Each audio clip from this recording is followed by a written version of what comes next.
A mere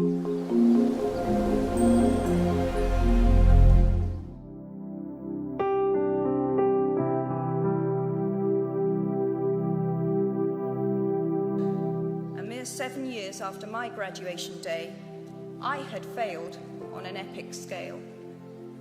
An exceptionally short-lived marriage had imploded, and I was jobless, a lone parent, and as poor as it is possible to be in modern Britain without being homeless.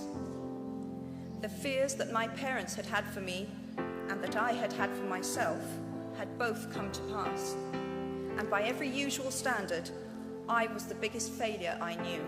I was set free because my greatest fear had been realized, and I was still alive, and I still had a daughter whom I adored, and I had an old typewriter and a big idea.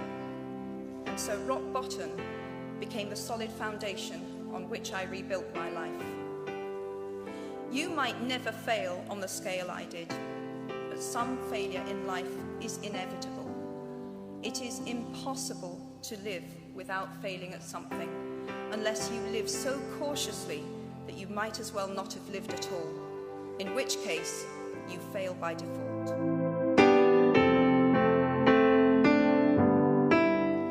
I dropped out of Reed College after the first 6 months, but then stayed around as a drop-in for another 18 months or so before I really quit. I didn't have a dorm room, so I slept on the floor in friends' rooms.